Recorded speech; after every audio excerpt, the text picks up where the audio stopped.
안녕하세요. 저는 긴 시간 동안 참 바보같이 살아온 사람이에요. 어릴 적부터 불우한 인생을 살아왔기 때문에 제게 희망이라는 단어는 어울리지 않았습니다. 그저 전 이 많은 사람들 중에서 가장 가난하고 못나고 힘이 없는 사람이라고 생각을 했었어요.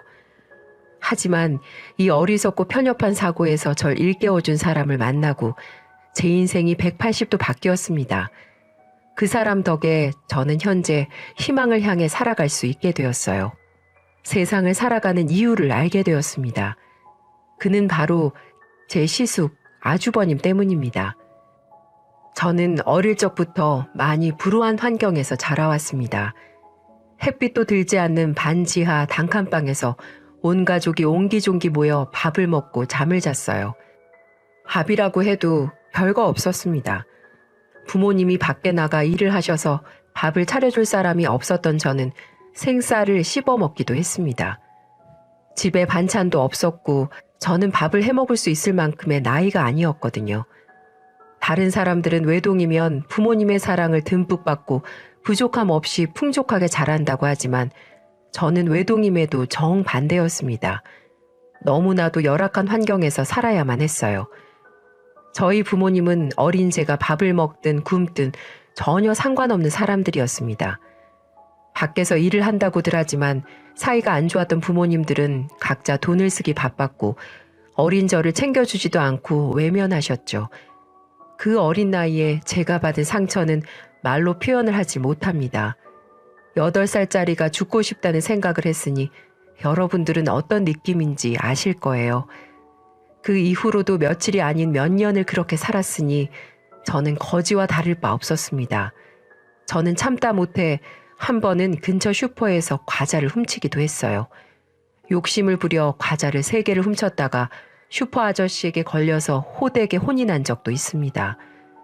그 소식을 들은 어머니와 아버지는 왜 훔쳤는지 이유도 묻지 않으시고는 훈계를 한다는 이유로 저를 때리기도 하셨고요. 그날 얼마나 맞았는지 모르겠네요.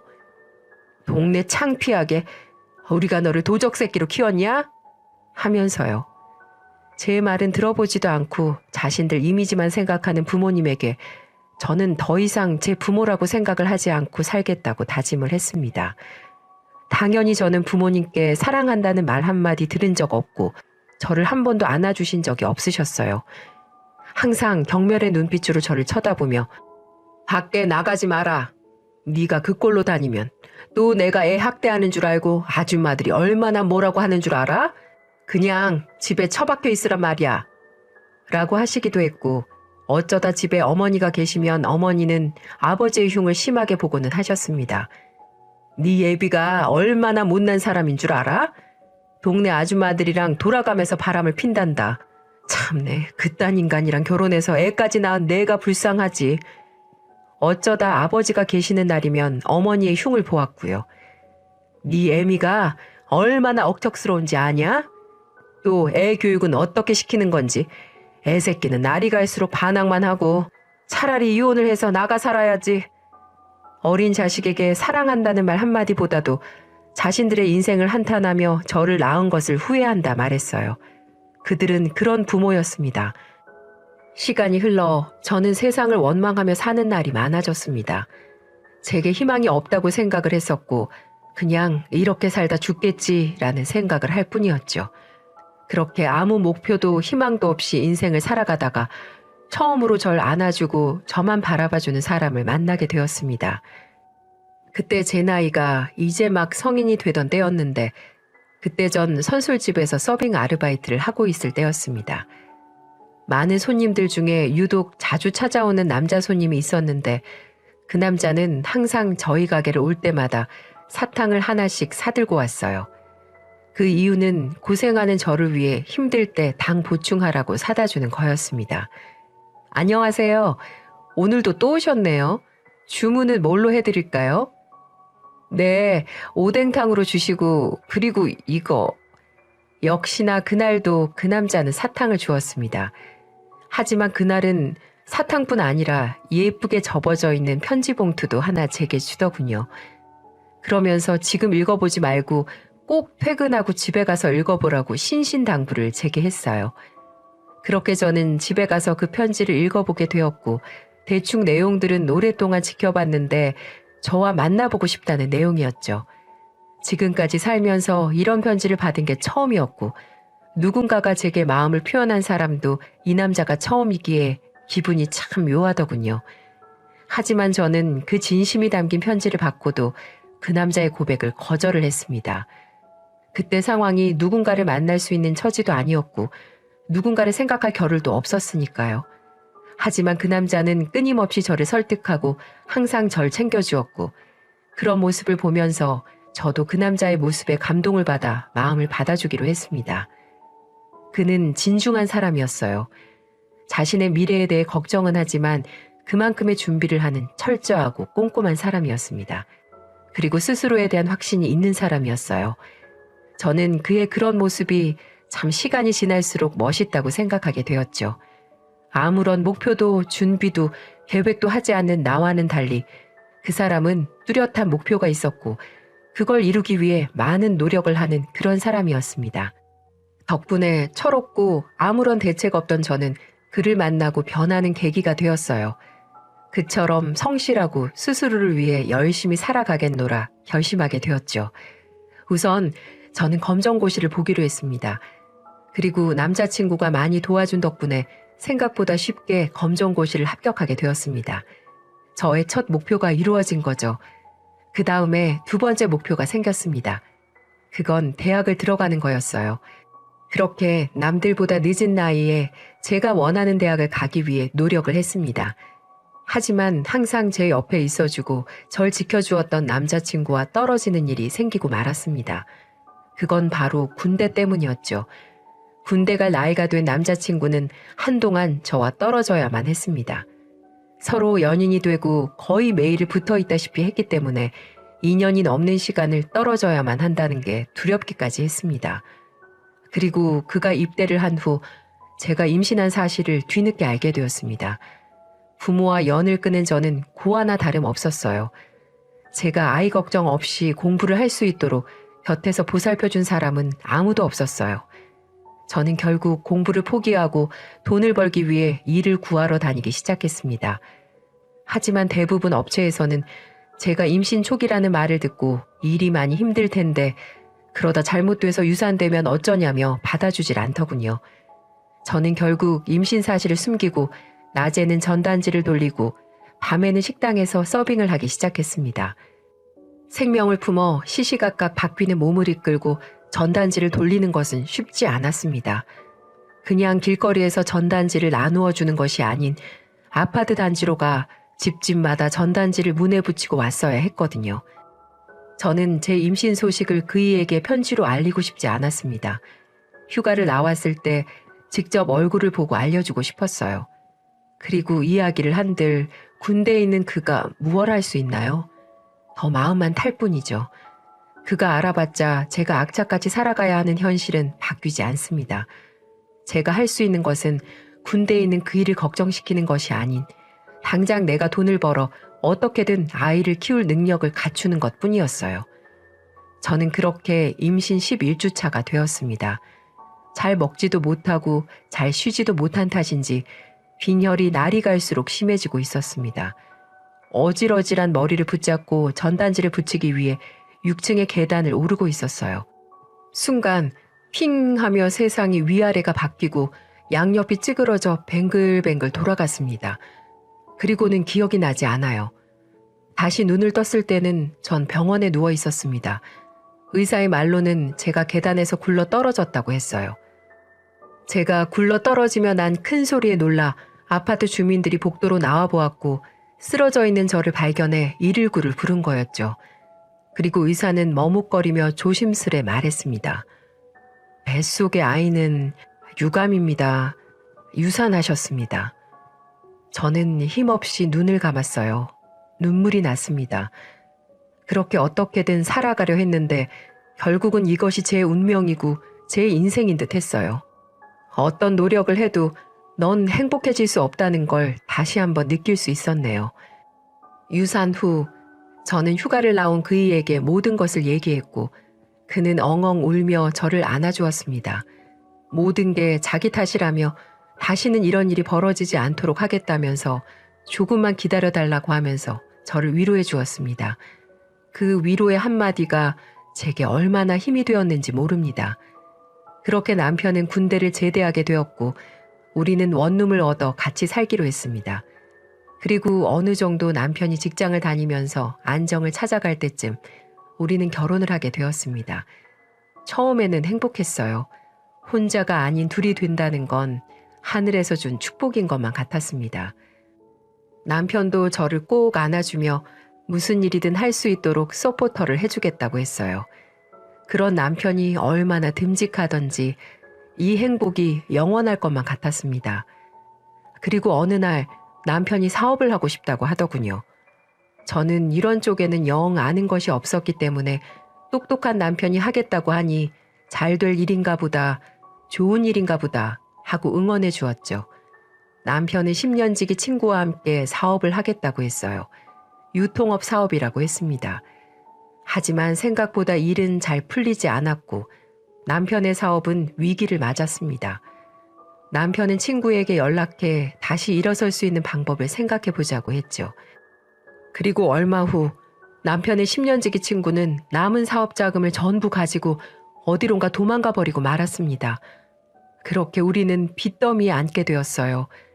하지만 남편은 그 이후로도 사업에 대한 미련을 버리지 못했습니다. 이번에는 그런 일 없이 자신이 혼자서 사업을 할 거라고 했죠. 그리고 사업 자금을 마련하기 위해 제3금융권에도 손을 댔습니다. 준비가 부족했던 탓인지 무언가 잘못된 것인지 아니면 저주받은 나의 인생이 남편에게도 옮겨간 건지 엎친 데 덮친 격 사업은 크게 실패하고 말았고 우리는 빚더미 위에 더 큰 빚을 지게 되고 말았습니다. 역시나였어요. 아둥바둥 살아도 결국은 시궁창이었죠. 안 그래도 낡고 허름한 신혼집에 빨간 딱지들이 붙기 시작했고 저희는 어쩔 도리가 없어졌습니다. 어떡할 거야? 이제 우리는 망했어. 절망에 가득 찬 제 말에 남편도 다를 것이 없이 말했어요. 내가 다 저지른 짓이야. 나 때문에 우리 가정이 이렇게 된 거야. 우리는 매일같이 가난과 대출빚으로 인해 하루하루가 지옥 같았고 매일같이 서로 못 잡아먹어 으르렁거렸습니다. 결국 우리는 남편의 형, 제게는 시숙인 아주버님의 집에 얹혀 살게 되었어요. 아주버님은 나이가 꽤 있으심에도 혼자 살고 계셨습니다. 집에는 남자 혼자 살아서 그런지 휑했지만 필요한 것은 다 있었어요. 우리를 맞이해 주시는 아주버님을 보니 너무 창피했습니다. 30대 중반 나이에 안정적으로 살아가기는커녕 제대로 망해버려 갈 곳도 없어 시숙댁에 얹혀 살게 된 거니까요. 얼굴이 터질 듯 했어요. 수치스러웠습니다. 남편도 그런 듯 고개를 푹 숙이고 있었죠. 아주버님은 어깨를 토닥여주며 원래 나이가 몇이건 실패는 반복하는 거야. 그리고 계속해서 일어나 살아가야 하는 게 우리 인생이고 편하게 지내라 하며 위로해 주셨습니다. 남편은 그 위로에 우리의 신세가 더 부끄러워졌는지 집에 잘 들어오지 않게 되었어요. 일용직으로 일하며 번 돈을 전부 술에 쓰는지 며칠에 한 번씩 들어오고 술에 찌든 냄새를 풀풀 풍기며 드르렁 하고 코를 골며 자곤 했습니다. 집에 잘 오지 않는 남편, 아주버님도 일로 바빠 나가 계시는 시간이 길어 저는 자연스레 그 집에 혼자 있게 되었어요. 저는 아주머님 댁에서 집안일을 도맡았는데 하루 종일 바닥을 쓸고 닦고 설거지를 하고 빨래를 해도 우울한 이 마음은 어쩔 도리가 없었습니다. 우울하고 막막하고 죽고 싶은 마음까지 들었어요. 저는 우울증에 걸려 매일을 무기력하게 보냈습니다. 행복할 일 없이 매일을 우울함 속에서 허우적거렸죠. 당연한 수순인 것처럼 저는 결국 술에 빠지고 말았습니다. 처음에는 한두 잔으로 시작했던 것이 아무 생각 없이 기절하듯 잠들 수 있다는 것을 깨닫고서부터는 벌컥벌컥 병째로 마시게 되었습니다. 하루에 소주 2-3병은 가뿐했죠. 저는 제 신세를 한탄하며 안주도 없이 그냥 벌컥벌컥 술을 마시고 죽은 듯이 잠에 들곤 했습니다. 잠에서 깨면 개운하기는커녕 머리가 너무 아팠어요. 속도 쓰리고 계속해서 토를 해댔죠. 먹은 것도 없어 위액밖에 안 나왔습니다. 하지만 술을 마시지 않는 것보다는 나았어요. 술을 마시지 않으면 맨정신으로 그 긴 시간을 혼자서 슬픔 속에 우울감 속에 살아야만 했기 때문이죠. 저는 차라리 술에 취해 시간 개념 없이 살고 싶었어요. 저는 날이 갈수록 알코올 중독이 심해졌고 술 없이는 살 수 없게 되었습니다. 그리고 폭력적으로 변해갔습니다. 저는 관례처럼 하루를 술로 시작하고 물건을 던지고 깨부쉈습니다. 물건을 던지고 깨부수면 마음이 뭔가 시원했거든요. 진짜 시원하게 뻥 뚫리는 건 아니었지만 그런 듯한 느낌을 느끼게 해주었습니다. 무언가 해소되는 듯한 느낌이 들게 해주었어요. 그날도 평소처럼 저는 미친 사람처럼 소리를 지르고 침을 질질 흘리고 눈물을 흘리며 물건을 던지고 깨부수고 울다가 웃고를 반복하고 있었습니다. 그때 볼 일이 있던 아주버님이 일찍 퇴근해 그런 망가져버린 제 모습을 보고 말았어요. 제가 알코올 중독자인 것과 무언가를 던지고 깰 정도로 심각한 것은 알고 계셨지만 막상 이런 제 모습은 처음 보시는 거였죠. 온 얼굴이 슬픔과 절망에 젖어 고통에 몸부림치며 미친 사람처럼 물건을 던지고 깨는 저를 보고는 아주버님은 깨진 유리가 가득한 바닥을 아랑곳하지 않고 뛰어와 저를 와락 끌어안았습니다. 그만해요. 그만. 저는 저항했어요. 이건 나. 당신이 뭔데. 비켜. 다 던져야 돼. 다 깨부시고 없애버려야 한다고. 미친 듯이 소리치는 저를 더 세게 끌어안으며 아주버님은 울먹이며 소리쳤어요. 제발 이러지 마요. 다친다고. 이러다 크게 다치면 어쩔 거예요. 몸은 다 상해서 어떡하려고. 이러다가 병이라도 나면 어쩌려고. 어? 제발 정신 차려요. 동생도 망가져 가는데 재수 씨까지 이러면 어떡합니까? 이렇게 술 마시고 발버둥 치면 인생이 돌아와요? 행복해져요? 슬픔이 잊어져요? 왜 그렇게 스스로를 죽이려고 해요? 왜 그렇게 스스로 구렁텅이로 몰아넣고 그곳에서 나오려 하지 않는 거예요? 차라리 살기 위해 발버둥을 쳐요. 죽기 위해 발버둥 치지 말고 살기 위해서 죽을 힘을 다해서 발버둥 쳐보라고요. 저를 세게 끌어안은 아주버님은 눈물을 흘리시는지 제 어깨쪽지가 젖어갔습니다. 누군가 깜깜한 상자 안에 갇혀있던 저를 구해주기 위해 무겁게 덮여있던 뚜껑을 밀어내고 제 손을 잡아 끌어올려준 듯 했어요. 저는 아주버님의 품에 안겨 오열을 했습니다. 힘들다고, 슬프다고, 더 이상 이렇게 살고 싶지 않다고요. 아주버님은 다 안다는 듯 고개를 끄덕이며 더 세게 끌어안아 주셨습니다. 너무 따뜻했어요. 마치 큰 산과 같았습니다. 이 세상 천지에 우울증에 걸리고 술독에 빠져 난동 부리는 재수 씨에게 이렇게 따뜻하게 안아주는 사람이 어디 있을까요? 잠시나마 아주버님 품 안에서 얼마나 울었는지 모릅니다. 재수 씨, 우리 살아봐요. 아직 젊잖아요. 지금부터 시작하면 돼요. 됩니다. 재수 씨가 이렇게 마음 약해질수록 세상의 빛은 점점 더 어두워질 수밖에 없어요. 그러니 저와 함께 같이 우리 치료받아요. 그래서 다시 새 인생 살아봐요. 재수 씨, 할 수 있어요. 제가 그렇게 꼭 도와드릴게요. 이 한마디는 저를 다시금 다른 사람으로 만들어주는 계기가 되었고 그 이후 전 아주버님을 제 친오빠처럼 믿고 따르며 점점 변해갈 수 있었습니다. 그 이후로 저는 아주버님과 함께 우울증 치료를 받게 되었어요. 무엇보다 중요한 것은 제 의지일 겁니다. 저는 술도 끊게 되었어요. 바로 옆에서 누군가가 저를 지켜봐주고 있다는 것만으로도, 저를 응원한다는 사실만으로도 술이 생각나지 않게 되었거든요. 여태까지의 저는 그저 힘듦과 외로움에 미쳐 있었던 것 같습니다. 자기 연민에 가득 차 헤어나오지 못하고 끝없는 슬픔 속에 스스로를 가두고 살아온 거죠. 그리고 아주버님 덕에 저는 죽기 위해 발버둥 치는 것이 아닌 살기 위해 발버둥 치기로 했습니다. 저와 아주버님은 함께 남편을 설득했어요. 사람답게 살아가자고 말이죠. 더 이상 이렇게 바보처럼 울면서 살지 말자고요. 남편은 제가 힘들어하는 모습이 다 자신의 탓 같아 죄책감에 제정신으로 있을 수가 없다고 했습니다. 제가 술을 마시면 마실수록 자신도 더 마시게 되었다고 했죠. 미안해서 제 얼굴도 제대로 못 보겠다고 했어요. 남편의 속사정을 처음 한 저는 눈물을 흘리며 남편을 끌어안았습니다. 어쩜 우리는 이렇게 바보 같은지, 의지할 수 있는 서로를 두고 우리는 왜 이렇게 외로운 싸움을 해온 건지. 남편과 저는 정신을 차리기로 단단히 마음먹기로 했습니다. 이 모든 게 아주버님이 중간에서 모든 걸 안아주고 도와줬기에 가능한 일이었어요. 아주버님은 저희에게는 가족보다 더 소중한 존재였습니다. 하지만 하늘도 무심하시지 우리에게 다시금 어둠의 그림자가 다가오고 말았습니다.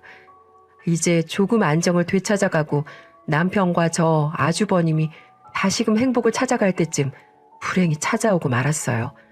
바로 이것 때문에 제가 사연을 쓰게 된 이유이기도 한데요. 저희를 가슴으로 품어주고 새 인생을 살게 해준 아주버님이 그만 세상을 떠나고 말았습니다. 사인은 뇌출혈이었어요. 어느 날 남편에게 한 통의 전화가 왔습니다. 아주버님 직장에 다니시는 직장 동료였어요. 그러면서 아주버님이 일하시다가 두통에 시달리시더니 1시간 뒤 의식을 잃고 말았다는 거였습니다. 너무 말도 안 된 소리였어요.